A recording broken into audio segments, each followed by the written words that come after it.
All right, NFL. So y'all gonna just kick out this wonderful Eagles Cowboys matchup to put this boring Vikings Packers game in America's game of the week, right? Clearly, I'm joking, and clearly the NFL made a great decision putting this game as a national game. What's up, everybody? It's your boy, Mr. Dugai, coming at y'all with another episode of Drop It Dimes with Mr. Dugai. And today I'm going to preview and predict Sunday afternoon's NFC North showdown between the Green Bay Packers traveling to take on the Minnesota Vikings. Before I get into this video, man, for anyone, if you want to drop a dollar on the Cash App information is down in the description box. Also, if you want to follow me on social media, that information is down in the description box. Also, I co-host a sports talk radio show every Sunday morning. That information is down in the description box. If you're a subscriber to the channel, greatly appreciate the love and support. If you're new to the channel, welcome. Make sure you subscribe, hit the bell notification button, like the video, and share it with your folks. Also, man, become a channel member, and you get videos like this way before everybody else. Well, man, Vikings and Packers, man. Really good matchup, yo. Really, really good matchup. I think the game of the week across the whole NFL.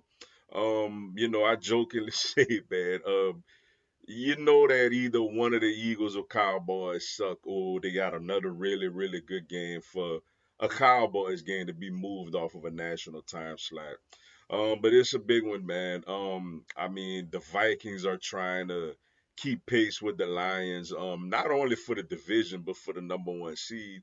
And the Packers, if they lose, they could potentially drop to the seventh seed, depending on what happened the rest of the weekend. So this is a big one, yo. First, looking at the visiting Green Bay Packers, man, they coming off of a spring game against the New Orleans Saints on Monday Night Football, man. The post Saints, man. But yeah, where they played Josh Jacobs for a half. Jordan Love, did just enough.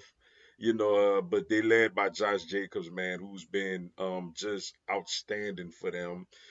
Deep receiving core. You don't know which receiver gonna stand out, whether it's Wicks, Reed, Watson, Dobbs, whoever the tight end craft. And then the defense that, obviously coming off of that shutout has been, doing really well as of late. You know, Edrin Cooper is the rookie who's been really, really good for them. They still got Rashawn Gary rushing the pass as well. And then, we're going to see if we ever get Jair Alexander in this game or not. But Packers been playing some good ball, which they typically do this time of the year. And then looking at the Minnesota Vikings coming off of a great win on the road against the Seattle Seahawks, man. Tough environment, really good game. Sam Darnold made through some absolute dimes out there.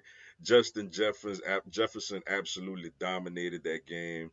The combination of him and Addison has been one of the better wide receiving duos in the league. When you got Hawkinson as well and Jones out the backfield. And then the Brian Flores defense, man.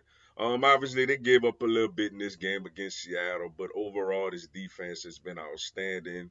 You got guys like Shaq Griffin, the old reliable Harrison Smith is still back there, making plays, man. And then what they pass rush, man, getting after the quarterback, and of course Brian Flores, who's known for all those exotic blitz packages, man, makes for a fascinating matchup. Keys for the Packers to win this game.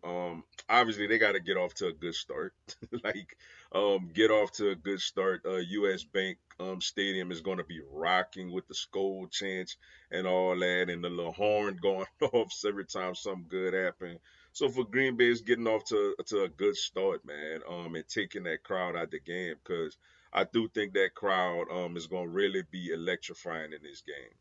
And for Minnesota, for me, man, protect the football, man. As good as Sam Darnold has been this year, he still has a propensity to turn over the ball, man. And if he turns over the ball, he keeps Green Bay in this game, yo. But if he come out there, play smart, protect the football, Minnesota, probably would win this game. You would think. So for them, is playing ball control offense, protecting the ball, not doing no crazy turnovers. As far as my prediction, man, these two teams obviously played earlier this year.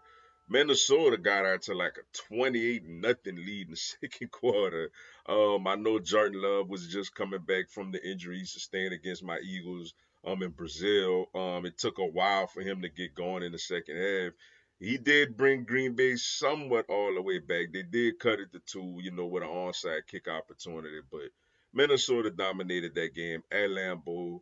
um, I feel like Minnesota gonna take care of business at home, man. I like the Vikings at home to beat the Packers, and we'll see if Detroit wins and if Minnesota and Detroit wins. Obviously, we got a showdown, all showdowns in Week 18.